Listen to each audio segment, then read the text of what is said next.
exploring the future of education, how innovative teaching methods, advanced technology, and purpose-driven leadership are shaping classrooms, empowering students, and transforming learning environments to prepare the next generation for lifelong success and global impact. The first thing that struck me about Lincoln Elementary wasn't the outdated textbooks or the flickering fluorescent lights. It was the silence.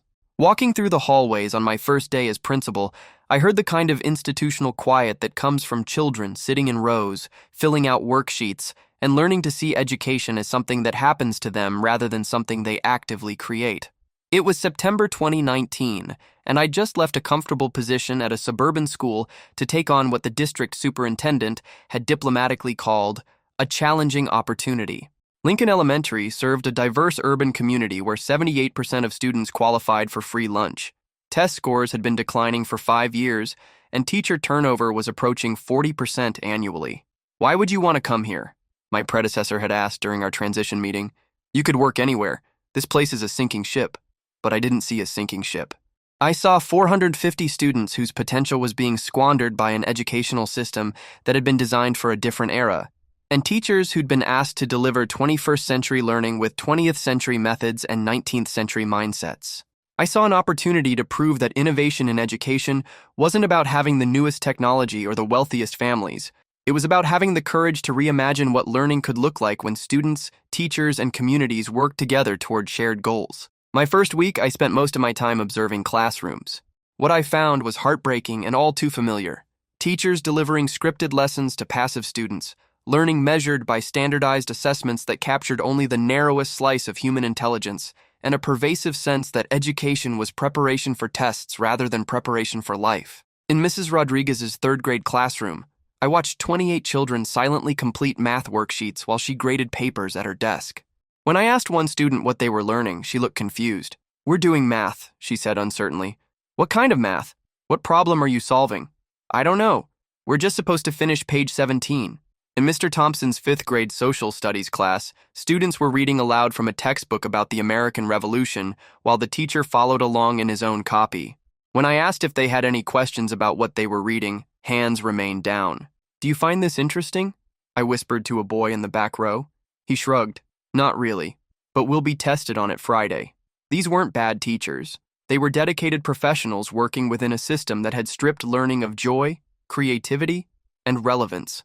They were following district mandates, adhering to pacing guides, and preparing students for assessments that measured compliance rather than curiosity.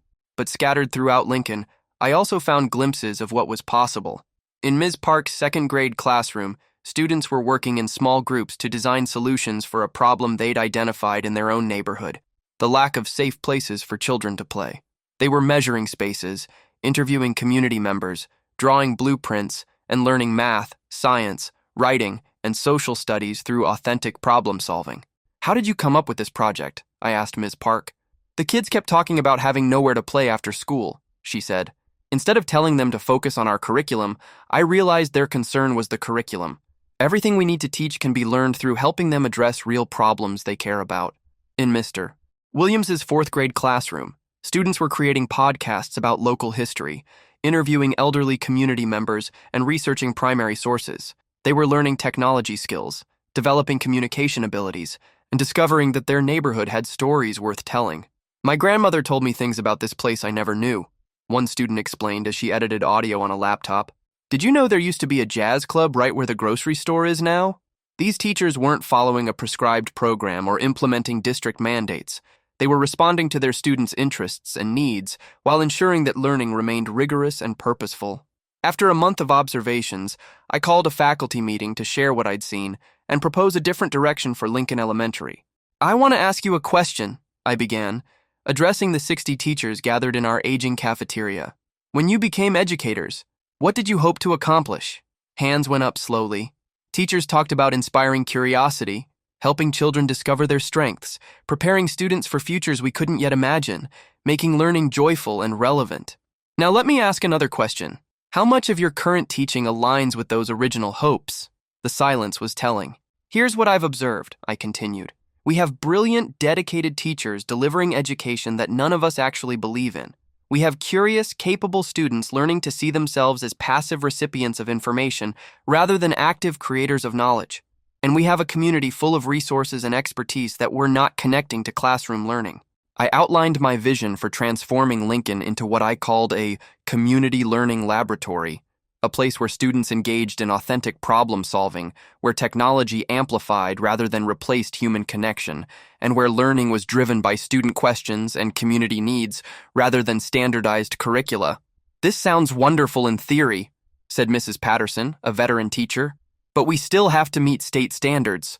We still have to prepare students for standardized tests. How do we do all of this innovation while satisfying the requirements we can't change?" It was a fair question that went to the heart of educational reform.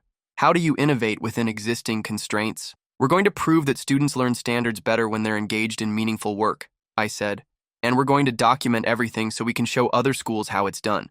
Over the following months, we began implementing what we called the Lincoln Learning Model, built on 3 core principles: student agency. Instead of delivering predetermined lessons, teachers would facilitate learning experiences where students identified problems, asked questions, and pursued investigations that connected to their lives and interests. Community partnership. Local businesses, organizations, and residents would become learning partners, providing authentic contexts for student work and real audiences for student presentations. Technology integration. Digital tools would amplify student voice and expand learning opportunities rather than simply digitizing traditional classroom activities. The transformation began with pilot programs in volunteer classrooms. Ms. Park expanded her neighborhood design project into a year-long investigation that partnered second graders with city planners, architects, and community advocates. Students learned about urban planning, conducted surveys, analyzed data, and presented recommendations to the city council. Their math lessons involved measuring and calculating. Their writing focused on persuasive letters to decision-makers. Their science investigations explored environmental factors affecting playground safety. Mr. Williams's local history podcasts evolved into a partnership with the city's historical society and the public library. Fourth graders became community historians, documenting stories that had never been recorded and creating digital archives that residents could access online. They learned research skills, developed media literacy, and discovered their own capacity to contribute knowledge rather than just consume it. Most dramatically, Mrs. Rodriguez transformed her third-grade classroom into an entrepreneurship lab where students identified problems in their community and developed business solutions. They created detailed business plans, calculated costs and profits, and pitched their ideas to local entrepreneurs who served as mentors and judges. "I'm learning more math this year than I ever have," one student told me as she calculated the materials needed for her team's community garden project. "And it doesn't feel like math class. It feels like solving real problems." The results were immediate and measurable. Attendance improved as students became excited about coming to school. Behavioral problems decreased as learning became engaging rather than frustrating. Parent involvement increased as families saw their children doing work that mattered beyond the classroom. But the real transformation happened in spring 2020, when the COVID-19 pandemic forced schools to close and education to move online. While other schools struggled to replicate traditional classroom instruction through video calls and digital worksheets, Lincoln students were already equipped for independent learning. They were used to driving their own investigations, collaborating with community partners, and using technology as a tool for creation rather than consumption. "My daughter is thriving with remote learning," one parent told me during a virtual meeting. "I think it's because she's been learning how to learn all year, not just how to follow directions." The community partnerships we developed allowed learning to continue in authentic ways. Students interviewed local business owners about how the pandemic was affecting their operations. They researched public health measures and created informational campaigns for their neighborhoods. They designed solutions for helping isolated elderly residents stay connected. When we returned to in-person learning in fall 2020, we discovered that our students had developed resilience, adaptability, and self-direction that served them well beyond academic subjects. But more importantly, we'd proven that innovative teaching methods and community partnerships could improve traditional measures of academic achievement. Lincoln's test scores had improved more than any other school in the district, not because we'd focused on test preparation, but because we'd focused on deep learning. Word spread quickly. Educators from other schools began visiting Lincoln to observe our classrooms and learn about our approach. University researchers partnered with us to document the impact of community-based learning on student engagement and achievement. By 2022, Lincoln had been designated a demonstration school for project-based learning, and I was invited to speak at education conferences about scaling innovation in urban schools. But the most meaningful recognition came from our students themselves. "School used to be boring," explained Maya, a fifth grader who had struggled with traditional academics but thrived when learning became hands-on and relevant. "Now I get excited about projects because I know I'm learning things I can actually use. I like that we get to help our community," added Jerome, whose research on food deserts had led to a partnership with local farmers and the establishment of a school-based farmers market. "It makes me feel like what I'm doing matters." The transformation at Lincoln attracted attention from policymakers and philanthropists interested in replicating our success. We received grants to expand our community partnership program and to train teachers from other schools in project-based learning methods. But scaling innovation in education proved more complex than simply sharing best practices. Many schools wanted the outcomes we'd achieved without making the fundamental changes in teaching philosophy that made those outcomes possible. They wanted to add project-based learning to existing curricula rather than reconceptualizing education around student inquiry and community engagement. "You can't just bolt innovation onto traditional education," I explained to a group of superintendents who were interested in replicating the Lincoln model. "You have to be willing to question basic assumptions about how children learn, what knowledge is most valuable, and what role schools should play in their communities." The resistance to change wasn't malicious, it was structural. Educational systems had been designed for predictability and standardization, making them inherently resistant to the kind of adaptive, responsive teaching that our students needed. But we'd also discovered something powerful. When teachers were given permission to innovate and students were treated as capable creators rather than passive receivers, learning became more engaging, more effective, and more joyful for everyone involved. 3 years after beginning our transformation, Lincoln Elementary looked nothing like the quiet, compliant institution I'd first encountered. Classrooms buzzed with purposeful activity. Students moved freely between learning spaces, collaborating on projects that connected to their lives and interests. Community members were regular presences in the building, not just as volunteers but as learning partners and authentic audiences for student work.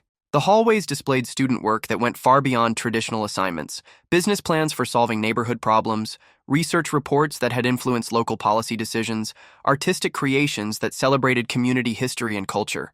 Most importantly, the silence was gone. In its place was the productive noise of children engaged in meaningful work, asking questions, testing ideas, and discovering their own capacity to make a difference in the world around them. The impact extended beyond academic achievement. Lincoln students were developing skills that would serve them throughout their lives: critical thinking, collaboration, communication, creativity, and the confidence to tackle complex problems. But perhaps most significantly, they were learning to see themselves as contributors to their community rather than just students preparing for some distant future. They understood that their education was not separate from their lives, but integrated with their role as citizens, problem solvers, and change makers. In 2023, I was recruited to become superintendent of a district that wanted to scale the Lincoln model across all of its schools. It was an opportunity to impact thousands of students and hundreds of teachers, but it also meant leaving the classroom-level work that had made transformation possible. On my last day at Lincoln, students organized a presentation sharing what they'd learned about education and community engagement through their years of project-based learning. "You taught us that school doesn't have to be separate from real life," said Aisha, now in 6th grade and preparing to transition to middle school. "You showed us that we can solve real problems and help real people while we're learning." "The best thing about this school," added Marcus, "is that we get to be ourselves. We don't have to pretend that worksheets are interesting or that tests are the only way to show what we know." As I listened to students articulate sophisticated understanding of learning, community, and their own agency, I realized that the transformation at Lincoln hadn't been about implementing new programs or adopting innovative technologies. It had been about recognizing that students are naturally curious, capable, and eager to contribute when given opportunities to engage in meaningful work. It had been about understanding that learning is most powerful when it connects to students' lives, interests, and communities. Most fundamentally, it had been about shifting from an industrial model of education, where students were products to be processed according to predetermined specifications, to a human model where each child was recognized as a unique individual with gifts to offer and problems to solve. Today, as I work with district leaders across the country to transform educational systems, I carry the lessons learned at Lincoln Elementary. The future of education isn't about having the newest technology or the most rigorous curriculum. It's about creating learning environments where students develop the skills, knowledge, and confidence they need to thrive in an uncertain and rapidly changing world. The students I worked with at Lincoln are now in high school, but they stay in touch, sharing stories of how their elementary school experience prepared them to be leaders, innovators, and engaged citizens. They write about starting environmental clubs at their high schools, organizing community service projects, and approaching their academic work with the same sense of purpose and agency they developed during their years of project-based learning. They tell me about choosing challenging courses not because they're required for college admission, but because they're genuinely curious about the subjects. They describe participating in internships and research opportunities that allow them to continue making real contributions while they learn. Most importantly, they talk about seeing themselves as people who can make a difference in their families, their communities, and the world, rather than as students who are just preparing for some future when their real lives will begin. That shift in self-perception, I've come to understand, is the most important outcome of educational transformation. When students learn to see themselves as capable contributors rather than passive recipients, they develop the confidence and competence they need to navigate whatever challenges and opportunities await them.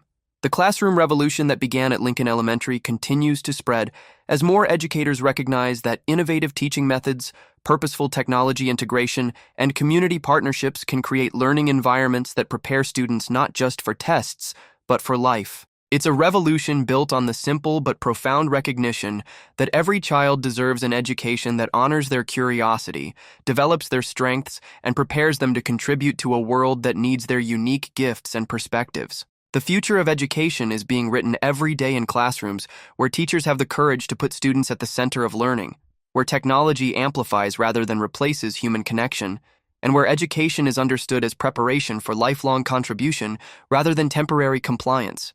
And it's a future that begins the moment educators decide to transform silence into purposeful activity, compliance into curiosity, and passive learning into active engagement with the world.